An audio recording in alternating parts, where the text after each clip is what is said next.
Tonight we have 7 stories, all detailing cryptids, creatures, and other things that lurk in the night, from park rangers to people just trying to get a good night's sleep. The bizarre and strange can happen at any time. A huge thank you to all of tonight's writers. Remember to send in your story if you'd like to have it featured. You can either submit it at my subreddit, r/slumberreads, or my email you can find in the description. Be sure to drop a like if you enjoy. Subscribing if you're new is also very much appreciated. Enjoy the video, and as always, I hope you all have a great night.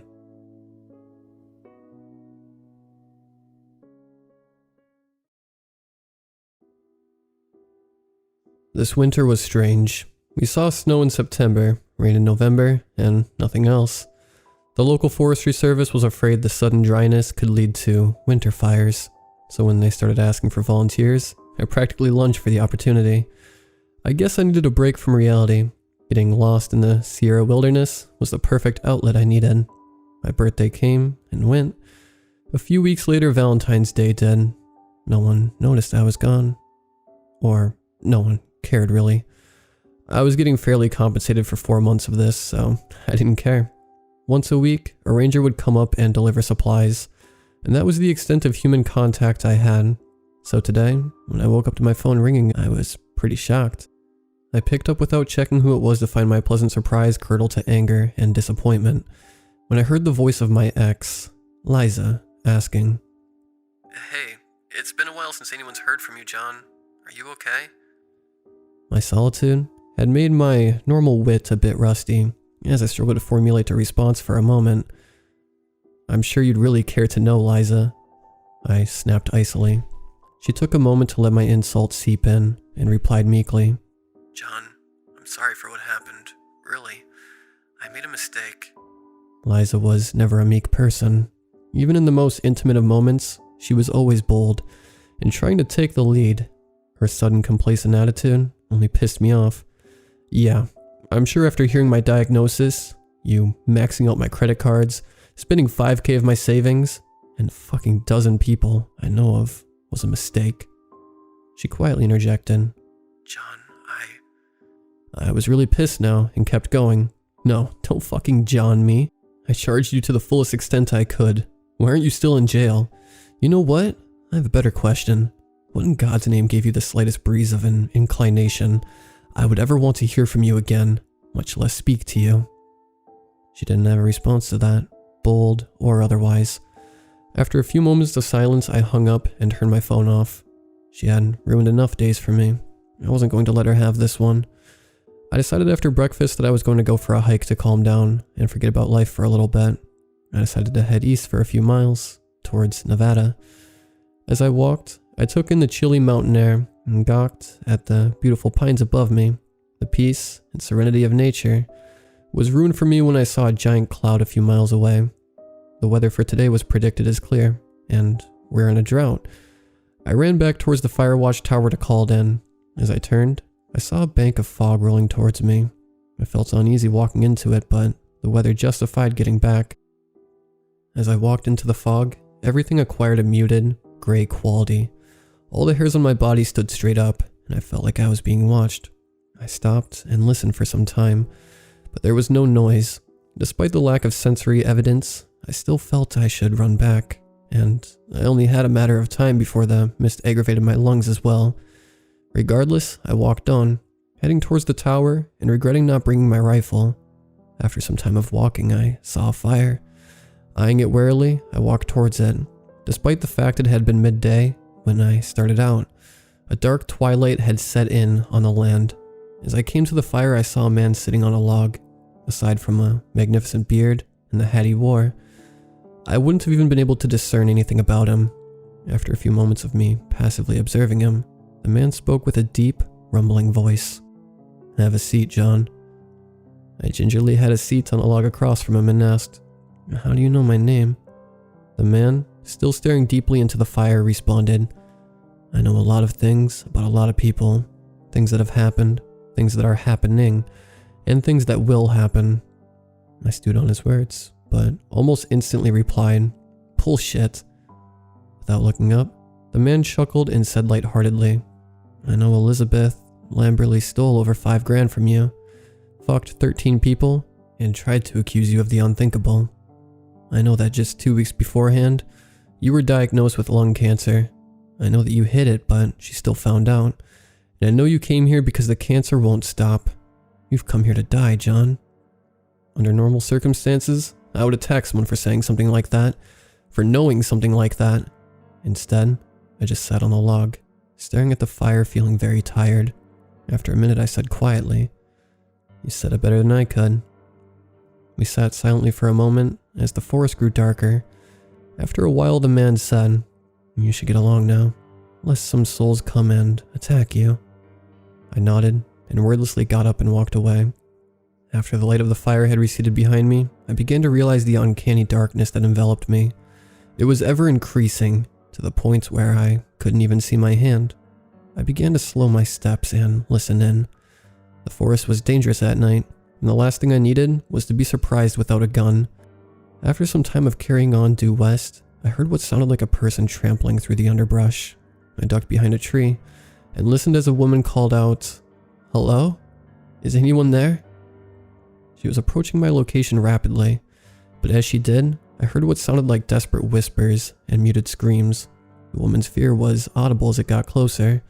I could only hear the whispers, but I saw a sort of shade, a figure even blacker than the blinding pitch I found myself in. The figure stopped where I had last heard the woman, and I saw it lean down and pick something up. The woman's screams were ear-piercing as the figure bobbed and moved until with a final, struggling gurgle she stopped. I held my breath as the horror of what I just witnessed dawned upon me. The figure floated about, as if hungry, then it floated away, much to my relief. After that, silently and as quickly as I could, I went back to the tower. I was nearly there when I started to hear the whispering again. I tried to duck behind a tree for cover, as I had before, but as I walked to a tree, I stepped on a branch. A crack as loud as a gunshot rang out in the unnatural darkness, and the whispers seemed to grow more intense and more loud, with no regard for whatever may have been out, aside from the whispering figure. My desperate tearing through the brush ended when I tripped over a rock and fell in an upturned rut. I grimaced as the wave of pain from the stab wound washed over me. As I raised myself from it, after identifying it wouldn't kill me, I heard the whispers in full volume. I looked up from my work to see the figure coming at me slowly, as if it received joy watching me squirm and suffer. Then it began to bend down, preparing to do to me whatever had happened to its last victim, slowly and deliberately. My left hand scrambled desperately until I found a rock. With a shout, I swung the rock into where a head should have been. An unearthly screech emanated from it as it fell over, stunned. A pain-stricken cry rang from me as I tore myself from the branch. The blood flowed freely from me as I ran and saw that the lights in the tower were still on. With my vision flickering and my strength flagging, I climbed the stairs. My breath came in ragged heaves as I heard the thing scream again. It must have seen me. As I flung open the door, I saw just how much blood was flowing from my wound. I ignored it and scrambled to find my rifle. I saw the creature bashing at the door. I only had time to load one 30-06 shell into the powerful gun. As I raised the barrel, I grimly thought, better to die here than some hospital bed. Then the door caved, and with a war cry to awaken gods, I aimed and fired. After that, all was black. I awoke to see the tower out the back window of an ambulance. There were 2 police cars at the base. I looked to my left and saw a ranger.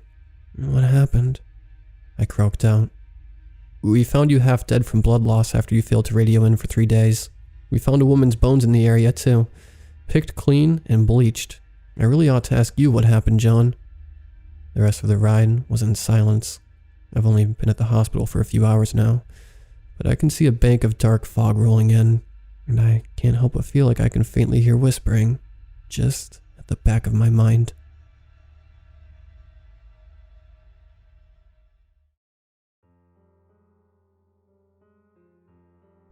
Let me start by saying that I actually quite like my job.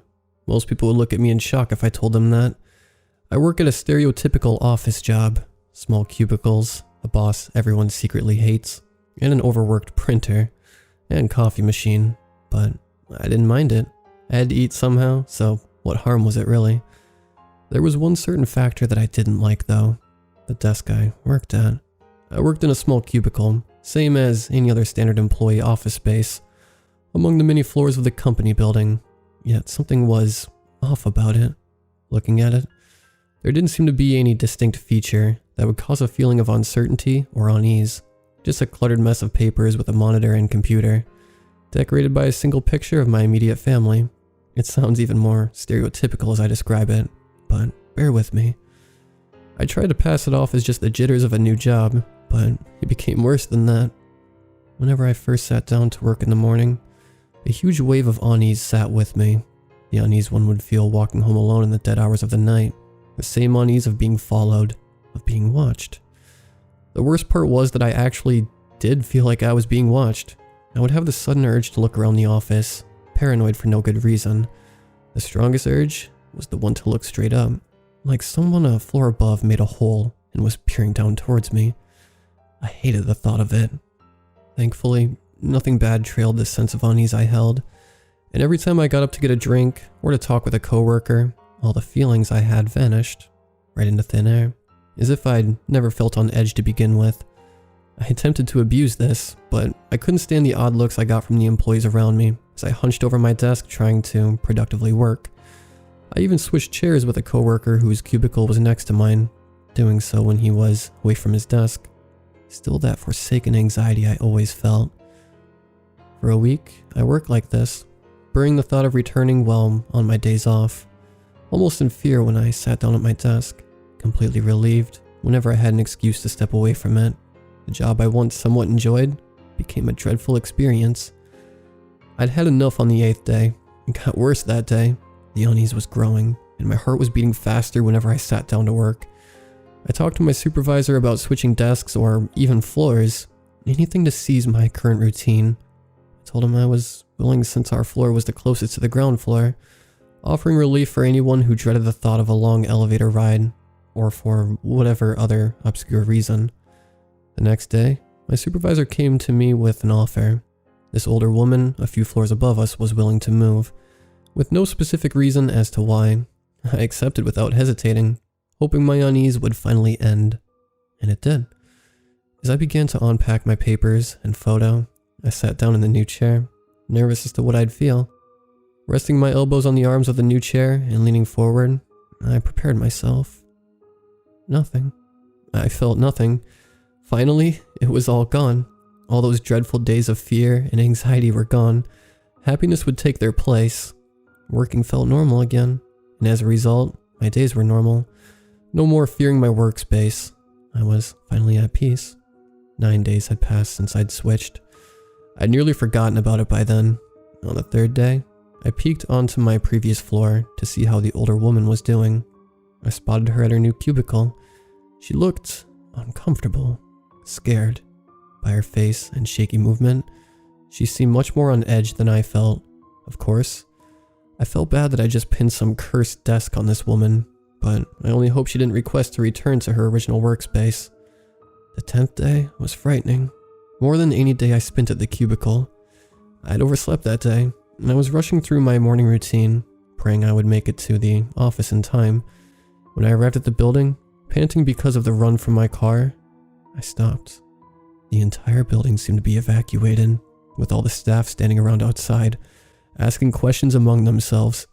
There were police cars and an ambulance parked just in front of the lobby, the lights atop them flashing red and blue. Confused, I asked around, trying to discover the source of the problem.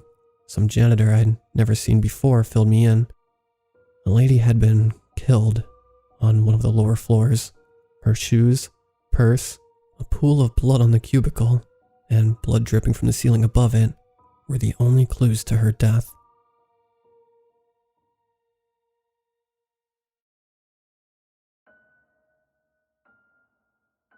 One night, not too long ago, my dad and I went for a night hike in a nearby park.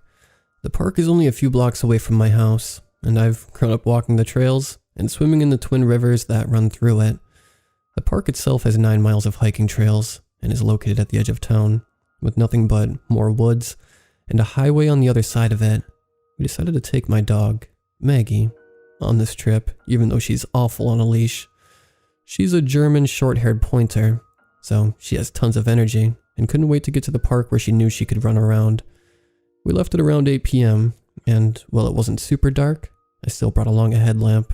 My dad brought one too, but didn't use it right away because it wasn't dark enough. I turned mine on once we hit the actual trails though. I'm not overly fond of walking at night without some sort of light. When we got to the park, my dad remarked on the lack of people. Sure, it was late, but the park was usually a busy place, even in the late evening. Of course, it might have been due to quarantine restrictions, but I had been there a few times since stay-at-home orders were issued, and there was still a steady flow of people. But it was nice since we didn't have to worry about getting too close to anyone, and Maggie could run around without complaint. The trail we chose was a snowmobile trail in the winter, so it was wide and pretty flat. I hadn't gone on a hike in a while, or hung out with my dad in a while, so it was nice to be with him while enjoying some outdoor time. My dog was happy with the arrangement too. She was running all over the place, disappearing into the brush, only to burst out and run around us. It was a little unnerving to see my dog run toward me out of the dark though. Her eyes seemed to almost glow from reflecting the light from my headlamp, and since she's pretty dark colored, they were all I could see until she got really close. There's a trail I've dubbed the Narnia Trail, because I think it looks pretty, and it's tucked away so most people don't use it. It's almost like my own little trail. Well, it was at first. I'd quickly discovered that it runs alongside a large clearing at one point. The clearing is really just an open area shaded with huge pine trees. I thought it might be a cool place to hang out until I realized that other people had already been doing that. It's usually only a burnt out fire area, alcohol bottles, and remnants of tents or sleeping bags. Probably nothing more than some teenagers getting high and drunk out in the middle of the woods, right? But the place has always given me a bad feeling, like I shouldn't be there. It was for this reason that I purposely had me and my dad avoid the Narnia Trail on our night hike, passing by it quickly. About halfway through our hike, and only a little way past the Narnia Trail, my dog took off. At first, my dad and I thought nothing of it. She usually will go out of sight while running through the brush and trees, but we can usually still hear her. This time though, it was silent. My dad and I stopped and looked at each other for a moment before calling out for Maggie. Nothing. Not a sound. I was getting a little panicked, and I tried not to totally freak out as I stepped into the tree line, calling her name more forcefully. As soon as I stepped off the path, my headlamp went out, and I could hear Maggie yipping and yelping somewhere ahead of me. My dad was still on the trail, but when I looked back at him, I couldn't hear him. I saw his mouth moving, but I heard no sound. My dog was still barking and yelping in the distance, and it was unlike anything I had heard from her before. I seriously thought she was being killed, either by an animal or by someone. I immediately thought of the Narnia Trail and who could have been hanging out in the creepy clearing. I looked back at my dad and gestured at him to come off the trail. I was fiddling with my headlamp and he took his out, handing it to me as he tried to fix mine. His headlamp worked, but mine wouldn't come on. I put the working headlamp on and rushed my way past brush and low-hanging branches toward the sound of my dog, who sounded really hurt or scared. My dad heard her now too, and I could see the panic on his face.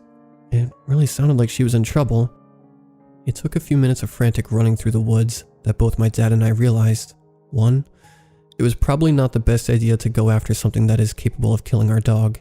2, we were straying farther and farther from the main trail.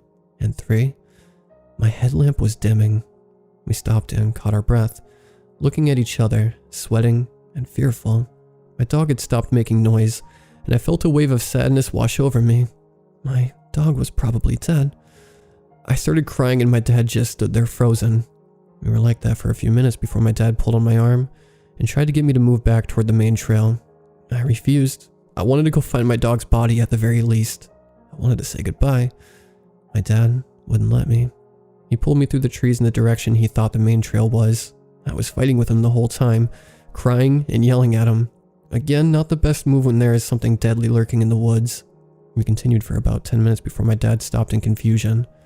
I looked around and my heart almost stopped. We were in the middle of the Narnia Trail clearing. There was a smoldering fire and trash thrown around. I got the feeling that something or someone was watching us, and I started to panic, telling my dad we had to leave right now. He didn't really understand why, but he agreed with me. I took him toward the Narnia Trail, adrenaline pumping through me, and tears streaming down my face. I was terrified. I found the part of the Narnia trail that would lead back to the original trail and let my dad down it. We eventually made it back to the main trail and started for home. I was shaking. I had a very distinct feeling that something is very wrong, and I just wanted to get home. Even if I was leaving my dog behind, there was nothing we could do now. We had made it about 10 minutes back toward the main park when we heard something running through the woods toward us. I screamed and ran, my dad following. I thought I was going to die, that the animal or person or whatever that had probably killed my dog had found us. I don't think I've ever run as fast as I did then, but the thing caught up to us pretty easily. It shot out from the tree line in front of us and stopped. I caught it in my headlamp's beam and I nearly fell over. It was my dog. She was panting hard, but it was her, alive and well. I ran to her and hugged her, crying. My dad was crying too. He put her back on the leash and we continued back toward home. The entire time I kept looking behind us, certain that something was going to pop out and kill us, but nothing ever did. It was when we got home, and I had showered and relaxed enough that I realized my dog had come from the opposite direction from where she supposedly was attacked. She didn't even come from the side of the woods that the Narnia trail was on. She came running up from the river side of the trail and from farther up the trail than us. It could have been that she'd run around enough to end up there, but it didn't sit well with me. Neither did suddenly turning up in the creepy clearing. My dog is fine. She has no injuries and seemingly acts the same, but these past few days I've been wondering, what if she's not my dog at all?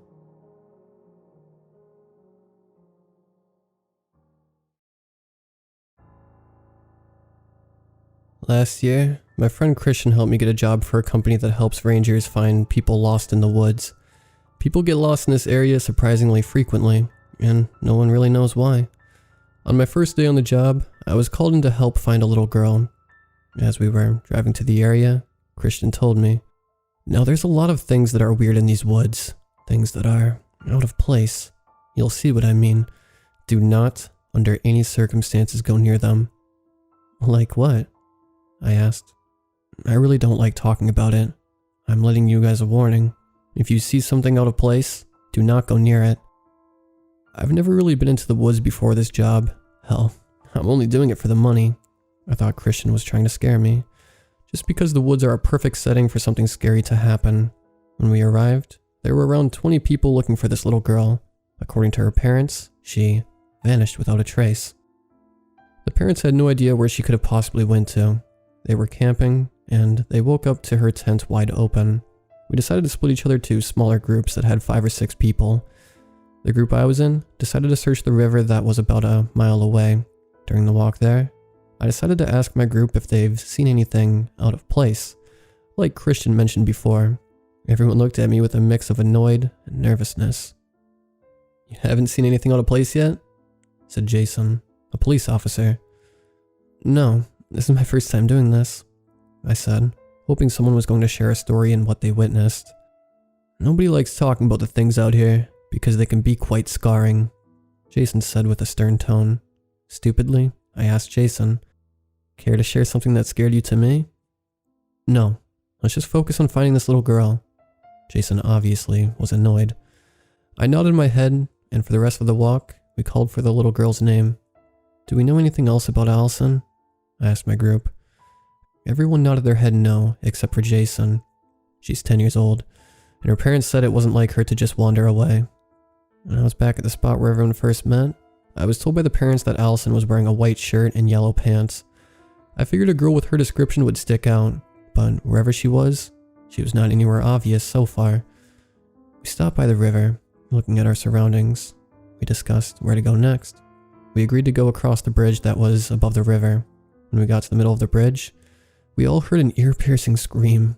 This caused 3 of us to go on one side of the bridge, while the others went back the way they came. "Where are y'all going?" I asked. "I hear the screams this way," one of the members said. Everyone went in a different direction. I wasn't expecting to be alone in this, but I'm getting paid to find this little girl, so I went where I thought I heard the scream. I eventually saw something that completely stunned me. Facing me was a staircase.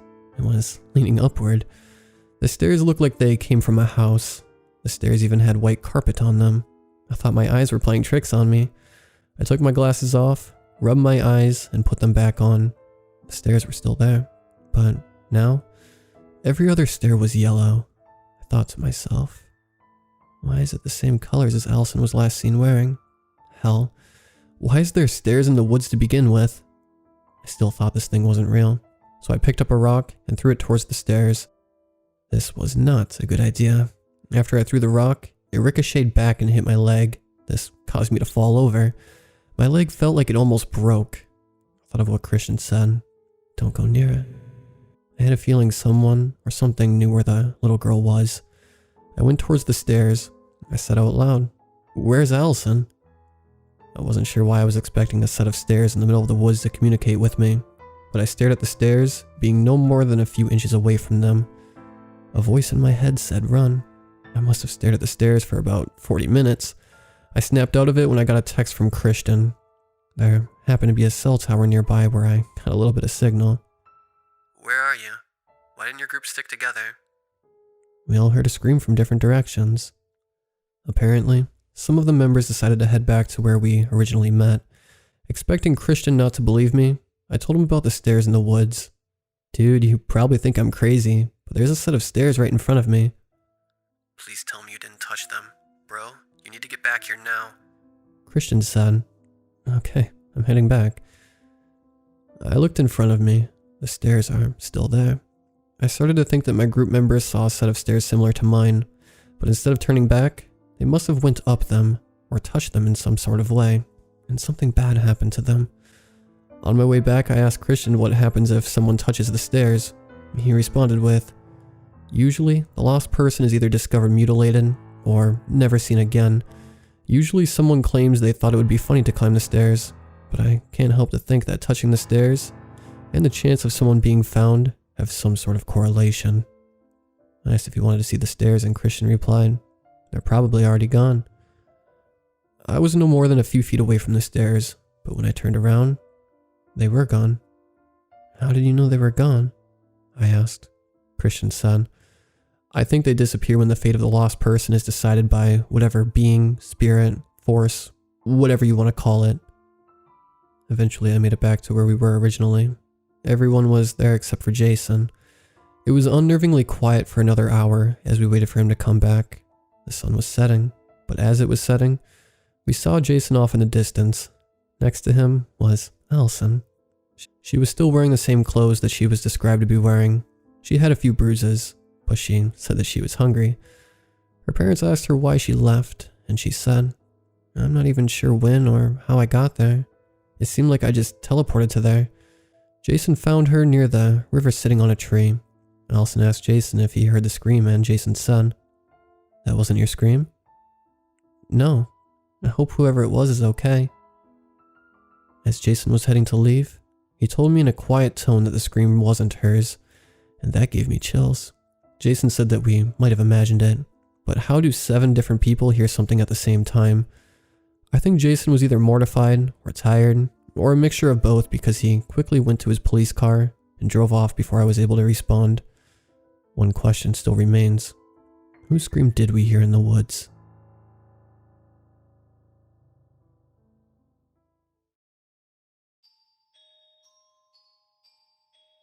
Children are known to have fairly wild imaginations. During bedtime, it's common for little kids to ask their parents to check for monsters before going to bed. Maybe I just had a very active and vivid imagination as a child, but what I saw when bedtime came around seemed much too real, and I'll never forget about it. My mother, who took care of me alone and worked a night shift, would drop me off at my aunt's house before work every night. I had my own room, and I would be tucked into bed by 10:30 on the dot. I always felt strange being in that room at night, and I'd have nightmares regularly, but the nightmares aren't what this post is about. Eventually I would begin waking up from deep sleeps to knocking on the window above my bed. I shrugged it off for a while until the light knocking turned into banging and scratching. One night, I worked up the courage to look out the window and the banging became too much to listen to. I got up from under the covers and moved the blinds with the tips of my fingers. That's when I first saw it. The window watcher. A humanoid figure with a large head, dead eyes, gray skin, and an ear-to-ear smile with rotten, sharp teeth. It was tall, so much so that it appeared to have to bend over to get a clear glimpse into my window. I screamed and hid under the covers. My aunt and uncle ran into the room in response to my screams as I told them about the monster outside the window. They assured me that there were no such thing as monsters. As they raised the blinds to show me that there was nothing in the window, they tucked me back into bed and turned out the lights. I didn't sleep that night. My encounters with the window watcher didn't end there. The creature began to visit me every night, tapping on the window and whispering terrible things to me through the glass. This continued until one night, I woke up to a cold breeze hitting my face. I opened my eyes to see the window wide open, and to my right, in the corner next to my bed, it stood, hunched over in the shadow staring at me with a sinister grin.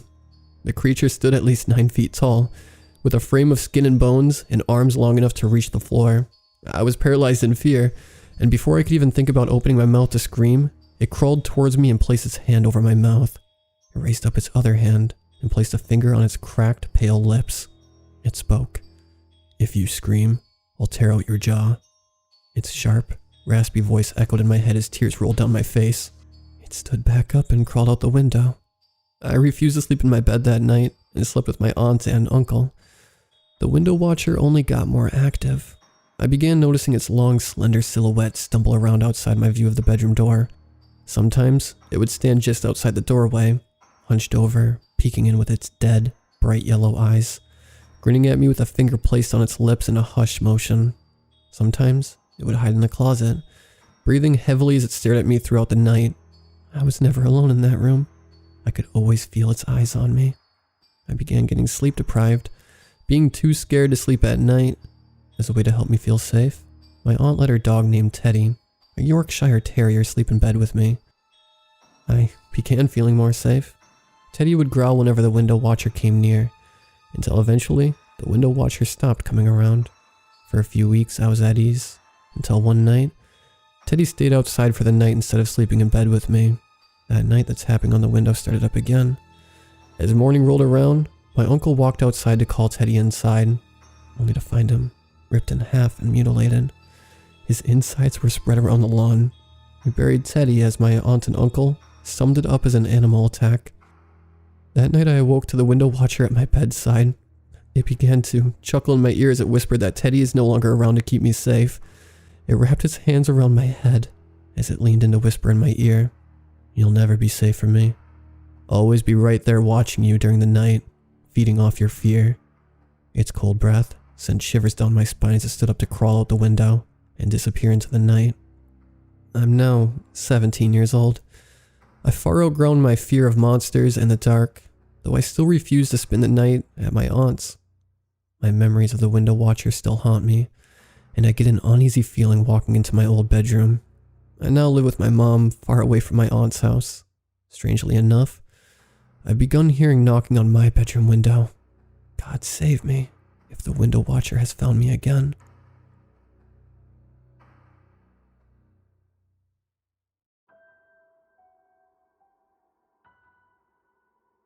I was only 12 years old when I first discovered it. My family and I had a very fun, and as my dad liked to call it, healthy activity. Every other weekend we went for a hike in the mountains that surrounded our town. Due to living in a very mountainous area, hiking was a very popular form of recreation for the townsfolk.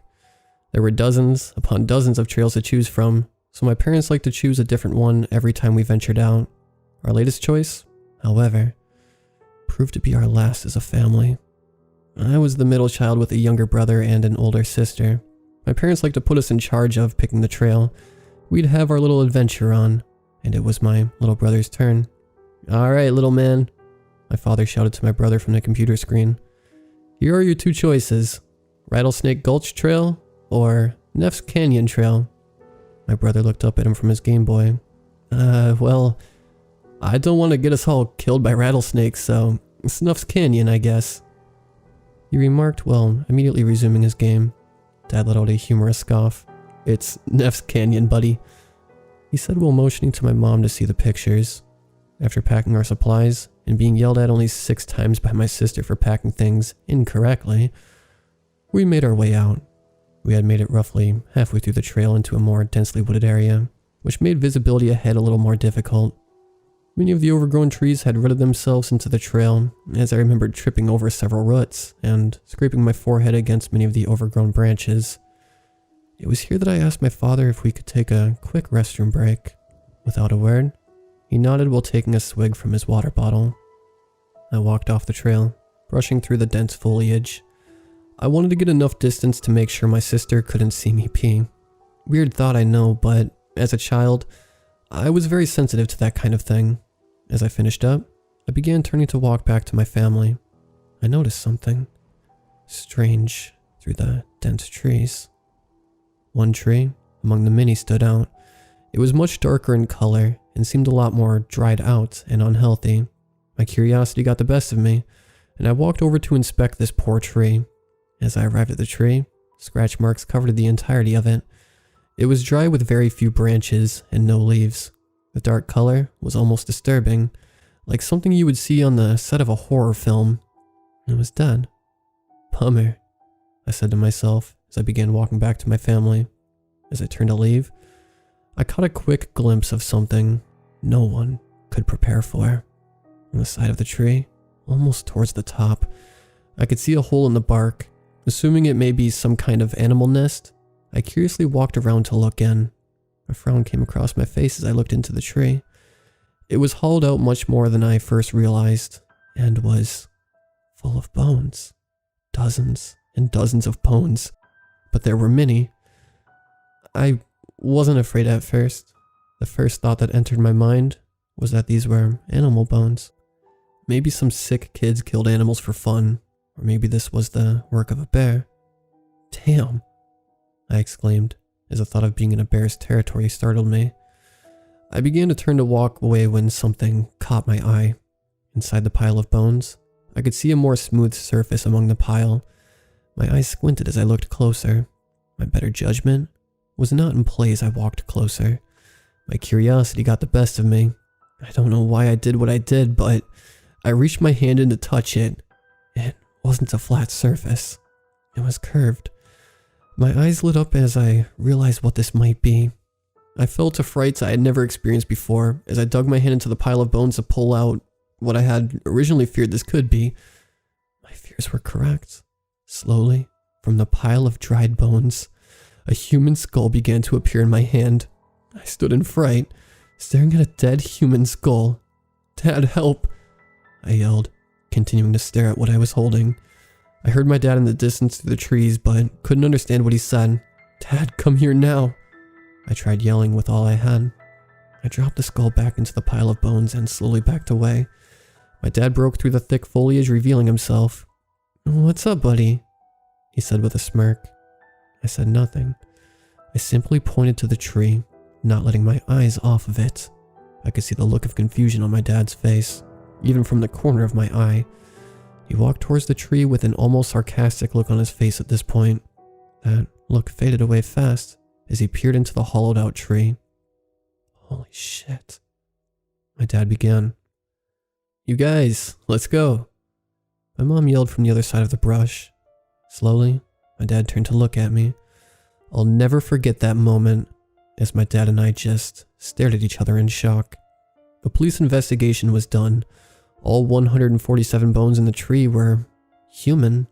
A total of 12 separate people reported to be housed in that tree, with mainly the larger bones and skulls being kept.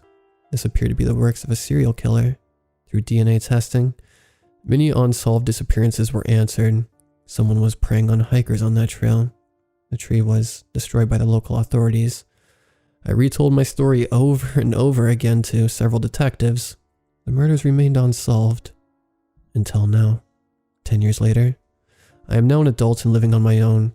While traumatizing as a child, the day of my discovery has been growing further and further from my mind. I purchased a house with my wife closer to downtown. It might be a little bit psychological from that day, but a more urban living style was what offered me safety. "That one," my wife yelled from our computer desk in an almost familiar scenario. I walked over to the computer to gaze at the screen. It was our first anniversary and we wanted to do something special. My wife had picked a cabin out for us to spend the weekend in, and was grinning in excitement as I browsed the photo gallery. It was a beautiful cabin by the lake, and the price was right. "Book it," I said with a smile. She did just that, and for the rest of the week, conversation filled the house with our excitement for the upcoming weekend. The pictures did it no justice as we arrived at our cabin. A mist hovered over the bank of the lake as dawn ended. We made sure to make it up there early to not waste a moment of our time there. An almost primal fear came over me as I wasn't prepared for what my wife said later that morning. "Let's go for a hike today," she said as she cooked our morning eggs. I looked at her with eyes wide open. She looked at me as if she knew what my reaction would be before even asking the question. "I'm sorry. I knew that would be a tough question, but I think it might be good for you," she said confidently. "Ugh," I comically replied, attempting to cover up my nervousness. "I know what happened to you when you were little," she said, raising an eyebrow at me. "But I think this is a chance for you to come to terms. What happened was miles away from here, and a decade ago. I'm betting a nice, safe hike will bring you some closure." Halfway through our breakfast, I finally relented. "Okay," I sternly said, "but if you turn out to be the murderer, I want a divorce." We smiled at each other as we finished our breakfast. A couple hours later, we were packed and ready to go for our hike. I'm happy to report the hike was largely uneventful. It was relaxing and we put in a lot of quality time in the few hours we were gone. No other human was in sight during the trail, which gave us a sense that this was our adventure together. It was great, until something caught my eye. As we walked back down the trail to end our adventure, a familiar sight hit my eyes. I pulled a classic double take as I spotted it in the distance. A dark, dead-looking tree peered back at me through the forest. We didn't stop our descent to the foot of the mountain, as I kept my eyes trained on it. As we approached the entrance to the trail, I shrugged my sighting off as my mind getting to me. After all, dead trees aren't exactly uncommon. I laid in my bed that night, staring at the ceiling. My wife was fast asleep in exhaustion from today's hike. My mind was reeling with the thought of what I had seen. This couldn't happen again, could it? Could the serial killer be striking again, preying on hikers? My curiosity got the best of me, yet again. I slowly slid out of bed to not wake up my wife. I quietly got dressed to head out, and finally put this fear to rest. I let out a heavy exhale as I stared at the entrance to the trail. With flashlight in hand, I began walking. Every sound from the forest was accompanied by a startled whip of my flashlight. I placed my hand securely on the handle of the knife. I made sure to attach to my belt. The darkness through the forest was eerily silent as I flung my flashlight left and right in confusion. The nighttime atmosphere was throwing me off with everything looking different. I pulled out my phone to load up a map of the trail. This was not necessary after all. As I placed my flashlight under my arm to retrieve my phone, I saw it. A dark hunk of tree was right in the middle of the light, almost as if it was beckoning me towards it. I stared at it for several seconds. My frame straightened up as I let out another large exhale. It was time to put my fears to rest. I began walking towards the tree. I was stopped in my tracks as I heard tree branches cracking in the thick forest, just to the right of the tree. I ducked in cover while attempting to block the light from my flashlight with my palm. I was able to hit the off switch as I cowered between two large bushes.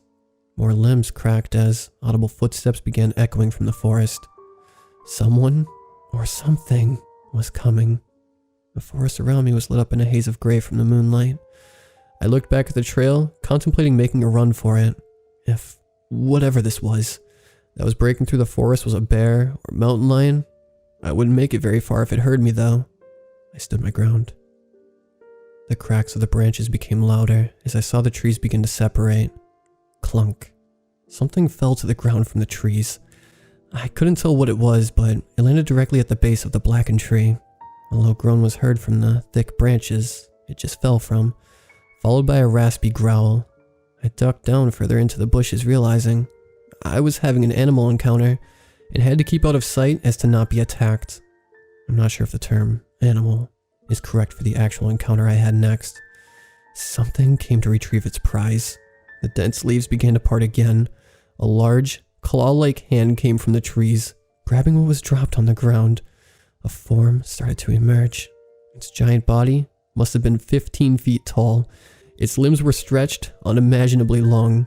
The body of this creature was covered in hair while its arms and legs were completely hairless.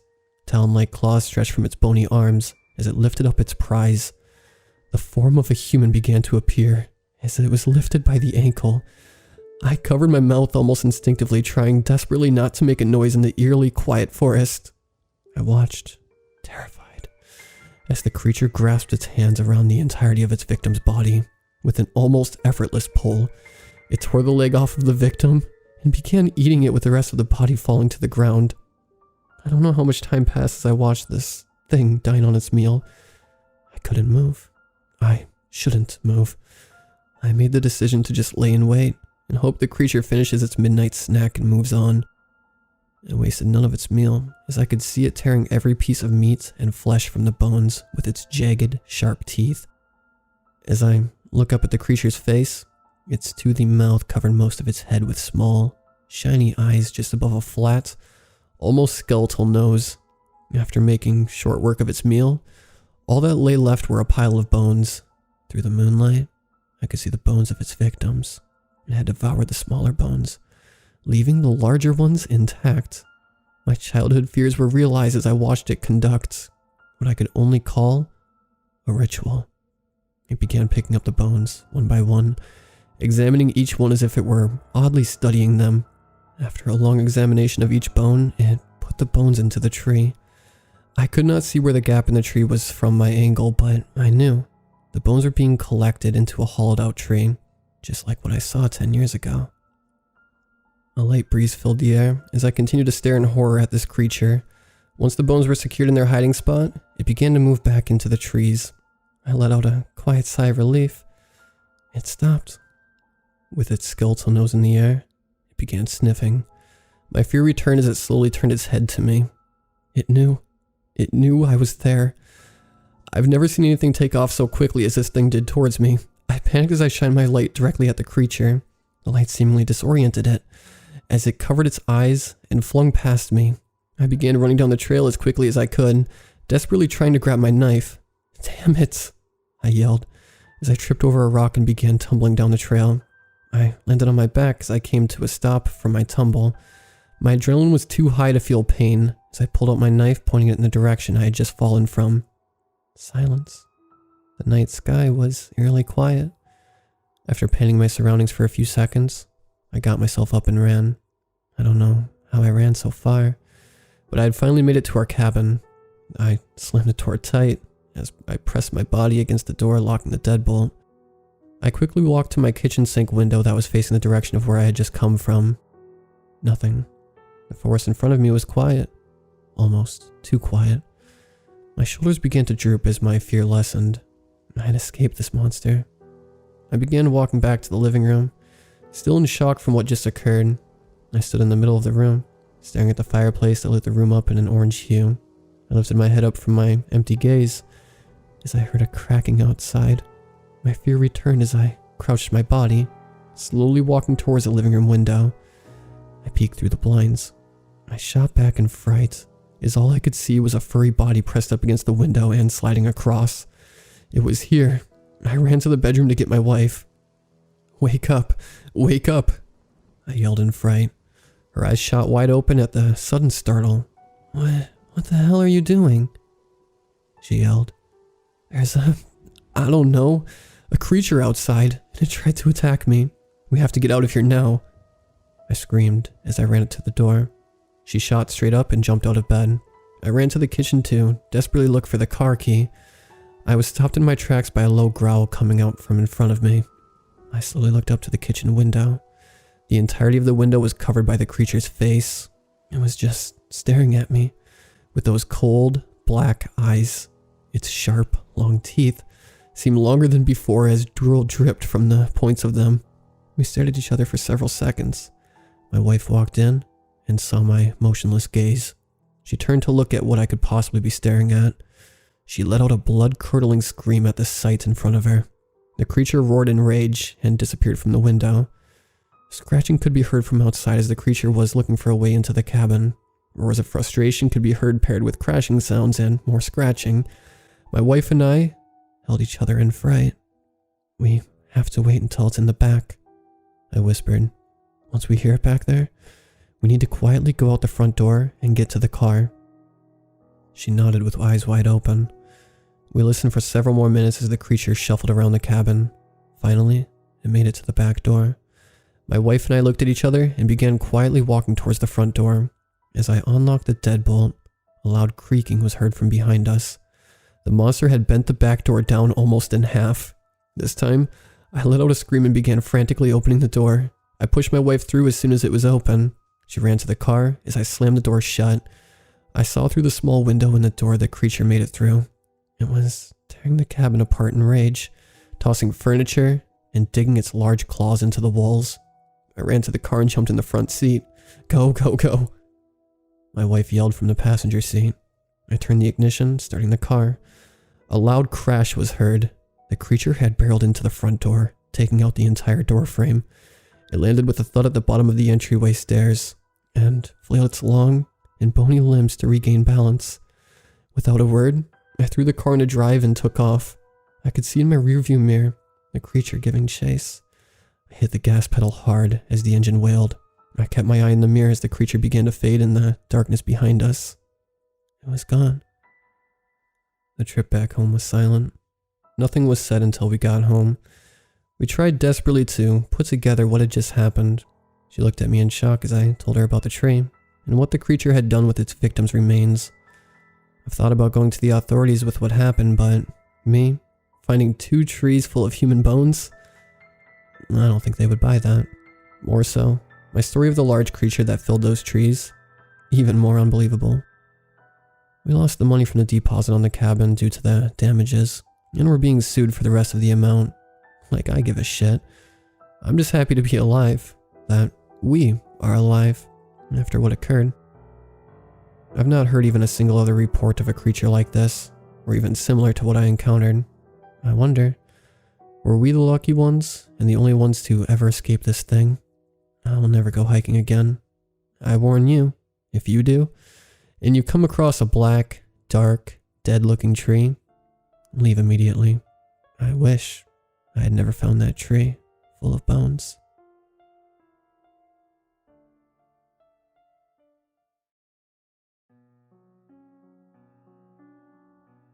Kevin Allen stepped inside the place of what used to be his former home. The paint chipped off the rotten wood. Each step he made caused the wooden floors to creak and moan. He went through each and every room, which would cause his mind to send him in the past, reliving old times of childhood. The living room, where on his first Christmas he was introduced to his best friend, Skip, a Jack Russell Terrier. In the kitchen he pressed a hand against the corner, where he was sent to for eating an entire tub of ice cream. He stood over the stove, the ancient smells of his mother's cooking still hung in the air.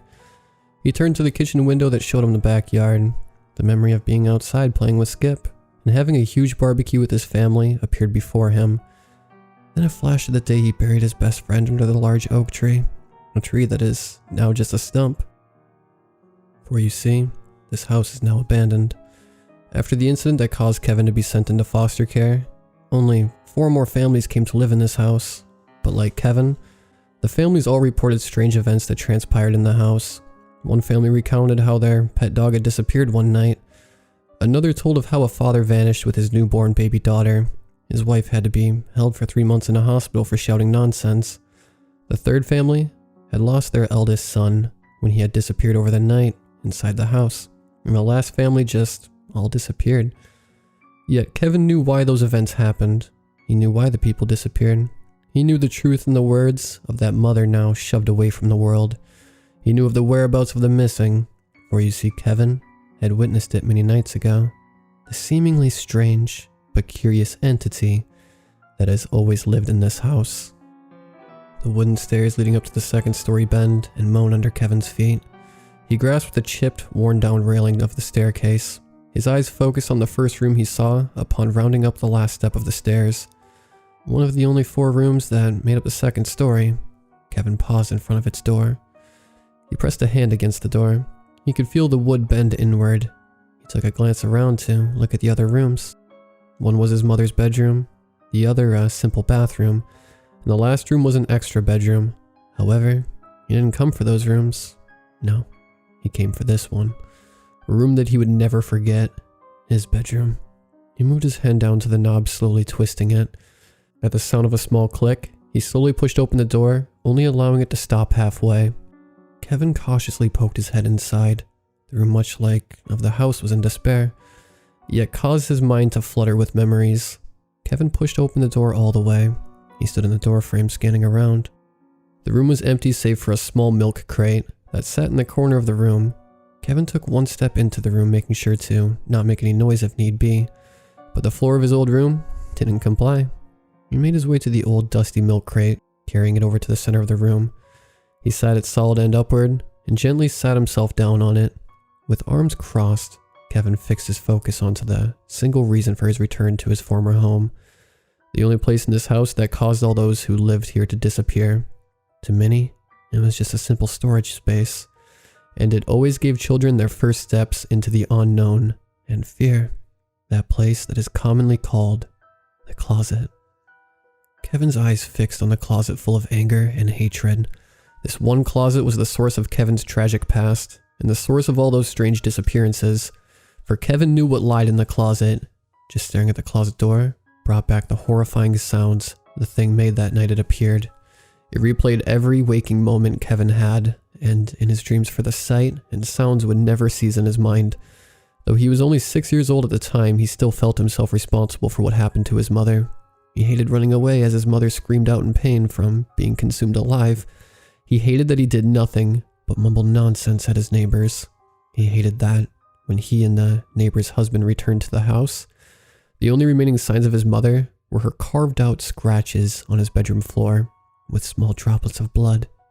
After that night, Kevin was eventually adopted by a loving family. He remembered the first night in his new home, watching his new closet door, fearing that thing followed him. Yet as the nights passed and Kevin grew older, his new closet never caused him any harm, or to anyone for that matter. Then after graduating high school and attending his first semester of college, Kevin saw the article about his former home. That is why Kevin is here now. Why he took the 10-hour drive back to his hometown to his former home. He wished to see that thing again. For though he feared it in a strange way, it fascinated him. For why did it only show up that night? Why didn't it appear before him when he was younger? Had it been asleep that long? Did the rolling thunder of that night awaken it? All these thoughts flooded his mind. Kevin wanted to know. He had to know. He needed to face it. Kevin rose up like a bullet from the crate. He took an inch forward, freezing for a moment. The fear of that night hit him as he made that first step. He, however, pushed himself forward. The drive to know pierced through his fear, allowing him to take step after step until his hand grasped the closet door. With a slight twist of the knob, he swung open the door. The darkness of the closet, that one first fear of children, stared at him. Kevin searched through the darkness for a light switch. As he did, something in that darkness was also searching, and it grasped Kevin's hand. It slithered around and up Kevin's hand to his forearm, squeezing hard. Kevin let out a deep scream of terror. A deep low growl came from the darkness. Kevin pulled and pulled, trying as he might to free his arm. The thing inside of the closet did not waver. Kevin, thinking quickly, used his free hand to reach for his phone. He fumbled with it as he searched for the flashlight application on it. The thing inside the closet began to pull Kevin into the darkness. Kevin's face was so close that he could smell the years of flesh and blood the thing had ate. Kevin clicked on the application, and a bright light emerged from his phone. Kevin aimed the light, the first savior of all children, into the darkness, causing the thing to let out the most horrific yell ever. Kevin pulled out his arm, dragging the thing out from the darkness. He threw it against the back wall of the room. Kevin aimed the light at this thing.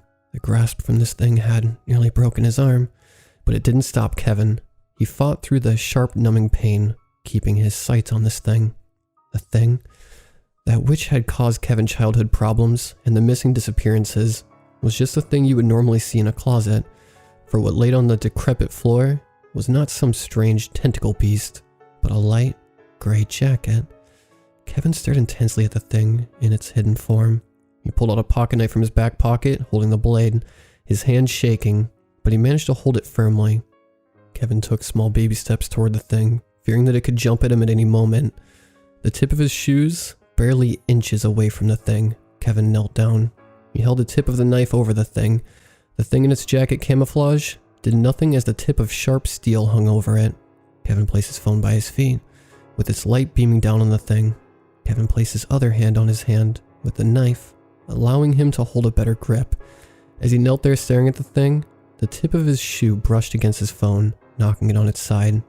With the light not fully on anymore, Kevin watched as the thing morphed from its jacket into a slithering beast. Before it could strike, Kevin let out a loud scream. The house soon filled with the echoes of Kevin screaming and a horrifying deep growling. Kevin slashed and cut into the thing's slimy body. Its tentacles whipped around, smacking Kevin in his face and chest. Yet with each cut Kevin made, the thing started to defend itself using its tentacles to not attack, but cover itself. Kevin pounced on the thing, digging his knife into it. The minutes Kevin spent stabbing this thing felt like the longest in his life. After all was done, Kevin dropped his flesh and blood-ridden knife onto the floor. He fell back, sitting with his legs stretched out. He was covered in a thick, greenish-black liquid, presumably the thing's blood. The thing, on the other hand, lay sprawled out, cut into many pieces. Its tentacles wiggled out in search for its former body. Kevin wiped the thing's blood off his face. He found his phone and aimed the light into the thing. As he did, the thing stopped, revealing just a torn-apart jacket. The two arms were ripped at the seams with huge holes in them. The body of the jacket was ripped and torn with pieces of thread sticking out. Kevin pointed his phone light at his feet. When he did, the thing reappeared, still moving in pain of its mutilation. After all this time, he did it. Kevin had gotten his revenge on this thing. Yet, this wasn't just for him, but for all the families who had lived in this house. Kevin wiped away the gruesome details off his knife and put it back into his pocket. He watched the thing struggle to find its torn parts. Kevin smiled slightly at seeing the thing try, ever so helpless, to put itself back together. He walked back over to the crate he had used. He held the crate over the thing's body, pausing for a slight second, at the sight of seeing the thing's arm begin to connect with its main body. With haste in its arms, he slammed the crate right on top of the thing. The crack of the thing's body, followed by a loud sloshing, gave Kevin a satisfying feeling. He stared down at the large amount of blood that puddled under the crate. Finally, his regret of leaving that night had been amendment. The lives of those lost in this house could finally be put at peace.